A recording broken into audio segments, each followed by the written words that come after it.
Welcome to an all-new Scots Sports Show. I am Tyler Trumbauer. The track and field team split up over the weekend, with a few Scots competing in the Raleigh relays at NC State, while others competed in the Worcester Invitational in Worcester, Ohio. To summarize both events and the start of the season overall, I'm now joined by head track and field coach Anne Carlson and member of the men's track and field team, Anthony Nelson.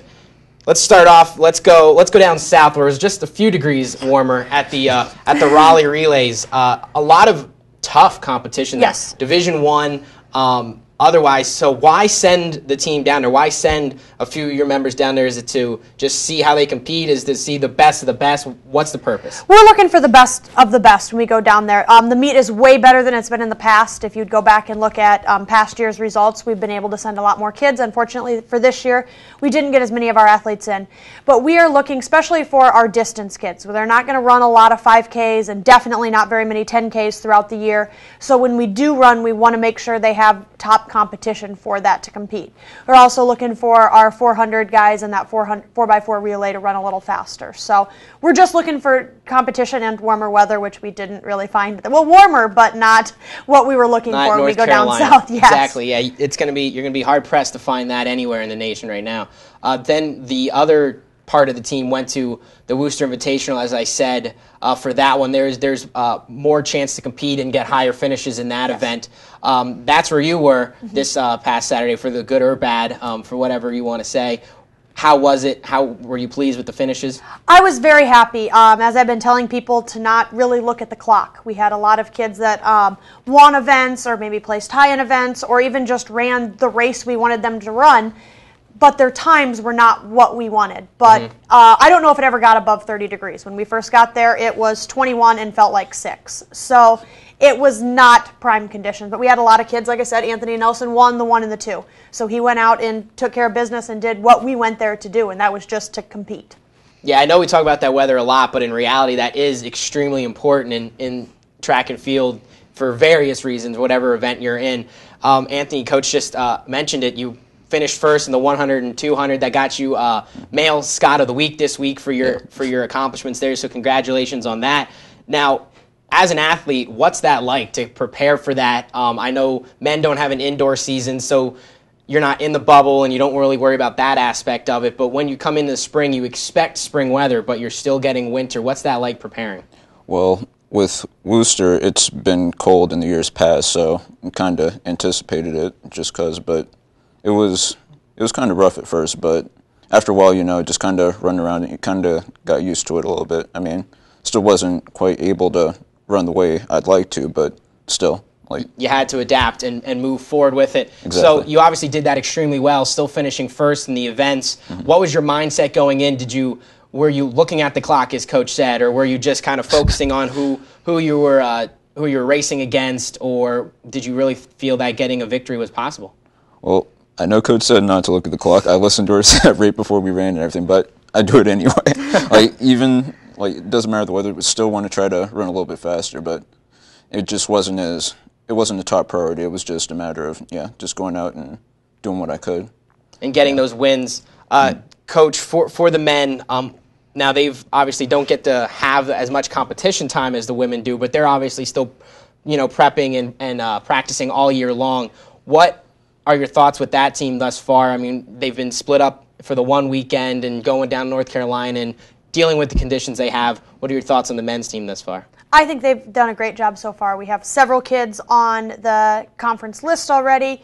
We have a lot of people that are right on the edge, and if we could ever get that nice weather, and I really think that would push us over the edge. We have a lot of kids, like I said, that ran very close to conference qualifying marks, and if we can get into maybe even the 40s, we'll see what can happen. It's supposed to be 60s, low 60s, but rain and slippery rock on Thursday. So we're hoping to push some of those kids on the conference onto the conference list. But I think this is the best men's track team we've had here in Edinboro in a while. We have a lot of very good sprinter field event guys, whereas usually we would just have our cross-country guys coming down and running the distance races. Anthony, do you agree with that? Do you feel that this team is one of the best, and how confident are you being a member of this team and what they can accomplish? I'd say absolutely. This is probably, in the 3 years I've been here, this is the best team we've had, honestly. We've had so many new sprinters come. The people who were here in the past years have gotten so much better. If anybody asks me anything about this team, any person on that team, I have the utmost faith in them. Like, everyone on this team, like, I seriously think this is the best it's been in a while. It's great to hear. And for the women, they've obviously have a lot of accomplishments. They get it done during the indoor season as well. For the women, they had a couple first-place finishes in Worcester as well over the weekend. Thoughts on them and what you'd like to see from them in any aspect of it in the track or in the field? Our women keep getting better every week. We did have 2 conference qualifiers on the women's side down in Worcester. Not to take anything against her conference qualifying mark, Molly Reagan, pole vault was moved indoors for safety reasons. So she did get a vault where it was warm, but she got a conference qualifying mark. On the indoor season, she didn't qualify for conference till the last meet of the season. So it's going to allow her to try to do some different stuff over these next few weeks leading up to the conference meet that she didn't get to try and experiment with indoors because she was just worried about qualifying. Becca Bond, also freshman 400 hurdle runner, qualified for the conference meet. So, and I know she can run faster, but she went into the meet just wanting to be a conference qualifier, not caring, what the clock said other than that, and she got it done. So it was very good. Obviously, getting that done so early in the season is great. You can build on that as well. Moving in, you mentioned the SRU Open on Thursday, which you will be at when this airs. That's basically your closest home event of the season, not having a home meet in the outdoor season. At that SRU Open, that was a little bit of a late addition to the schedule. It wasn't when the preliminary one was way back in the fall. So what would you like to get out of that event? What kind of competition are you going to see there? Mostly PSAC schools, or what are you going to be facing on Thursday? Like you said, it'll be nice. We'll catch a lot of the PSAC schools, so some of those kids will get to run up against the people that they'll be competing against at the conference meet. And yes, we always see times and stuff. We know what everyone's doing. It's not like a team sport where they could play different against us than they would against someone else. They're still just running or jumping or throwing and stuff. But it is nice to get to see the competition. It'll be nice for some of our sprinter guys to get a run against the guys that will actually run against at the conference meet where, Anthony's probably not going to win these 2, but that's okay because he's going to be competing against guys that are going to make him run faster, and that's what we need too. So it'll be nice. Like you said, it's closer to home. A lot of our kids that live in the Pittsburgh area will have family and stuff there, so it's a nice meet for us. We like going down to Slippery Rock. Anthony, Coach just said, this is going to be tough competition for you. This is really going to be a true test for you as an athlete in your events moving forward. What are your goals moving forward? Is to get on the conference qualifying list, maybe hit some specific times, some marks? What would you like to do in these upcoming weeks, including the SRU Open? Well, for the Slippery Rock meet, I'm pretty much just looking forward to PRing. I mean, in the Worcester meet, I actually ran my fastest 200 of my season, and since coming back from being injured and everything, so I figured if I could do that in the cold, then once the weather's nicer, I'm really excited for it.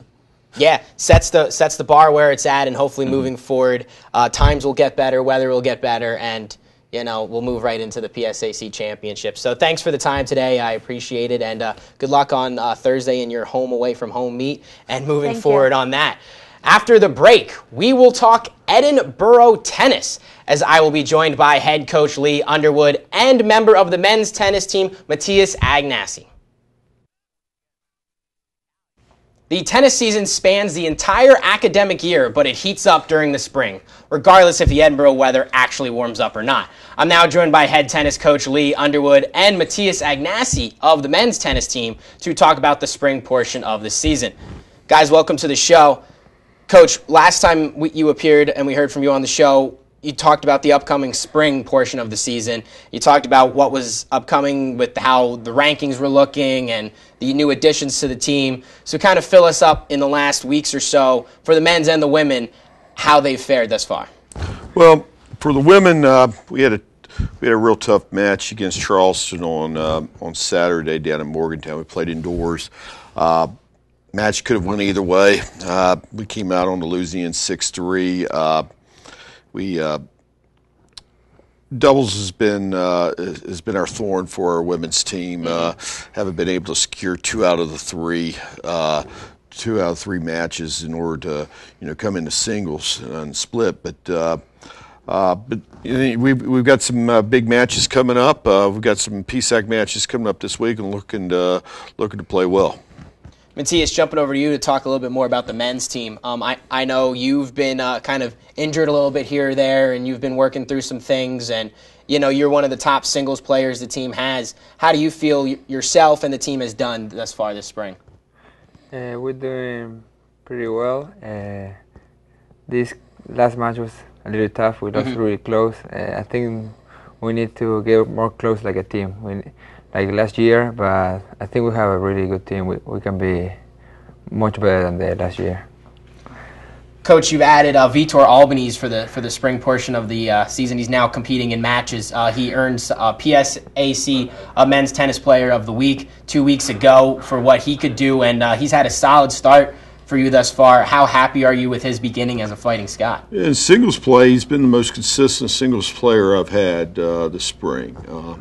His consistency level, and from day in and day out, has been higher than all my other guys as far as that goes. He's only had 2 losses, I believe, and both of those were on our spring trip. Both of them are really good, solid players. But he's been really helped us a whole lot. He's nailed down. I mean, he's basically, I've been able to put a W beside his name just about every single time out. So it's always great to have. Definitely a good asset to have on the team. Moving forward now for the men and for the women, I know you said doubles has really been the thorn for the women, and really for both, they've struggled with it thus far. You said that was something you really worked on over the winter as much as you can. Yeah. Do you feel there's been improvement there? Yes, we're much better in doubles this year than we were last, without a doubt. We were serving 7-5 3 doubles the other day and did not hold serve. So they got back on serve, went into a tie break, and this is against Wesleyan. We win that doubles match, we win the match. The same thing could be said against West Liberty earlier in the year. We only got one of the 3 doubles matches, but we in our number 2 doubles match that day, we won 57% of the points. We've shown signs of really playing well at doubles, but in a couple very significant matches that hasn't come through. So, Matias, a few weeks ago, you guys were able to go down to South Carolina for the Spring Tennis Fest. Played a lot of matches, a lot of very good competition down there. You didn't get as many wins as I'm sure you would have liked and Coach would have liked. But what did the team take away from that trip to finally get back outside, play some tennis outdoors, and just see some really good competition across the net? What we got was a lot of bonding time. Like everybody knows each other because there's too many new players, and we build a little confidence because we have a couple of wins that were like really good matches. So we build a little confidence for the rest of the season. So you feel that's a springboard for what is upcoming for the team, and you feel that you can build on that? Yeah, I think, and we need a little more, like I said before, get like a team more close together to start to win the important matches.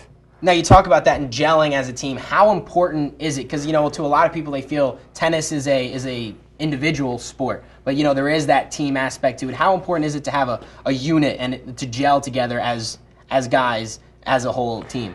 Oh, I think it's really important because some matches, doesn't matter who is the better team, always win the team that is more close together. Like the last year, we were the underdogs all the season, and then at the end of the season, we start to get really close to each other, and then because we believe in each other, we start to win really important matches. That's why we get to the nationals. Mm-hmm. Coach, Matias just said you were the underdogs last year moving forward, and you kind of got hot at the right time at the end. So coming into this season, you certainly weren't the underdogs. You were ranked pretty high in the rankings, and a lot of people knew about Edinboro tennis in the region. Now you've fallen back in the rankings a little bit with that tough trip at the Spring Tennis Fest. But how do you like the way your team is looking in the region and moving forward with a few more matches remaining? Well, if we do what I think we can do, we'll be the best team in this region. We are talented. We are really talented. We just not got everything clicking out all at the same time. Last year when we got hot, you know, there was at least 5 W's each time that I could guarantee you certain players would definitely win. And right now, we just don't have that going for us right now. It's tougher. It's tougher this year because everybody knows who we are. Last year, we snuck up on some people. You know, yes, we were the underdogs. Right now, you know, we have a big number on our back. Everybody's trying to, you know, everybody's looking forward to play us. I mean, we are the highlight on their schedule.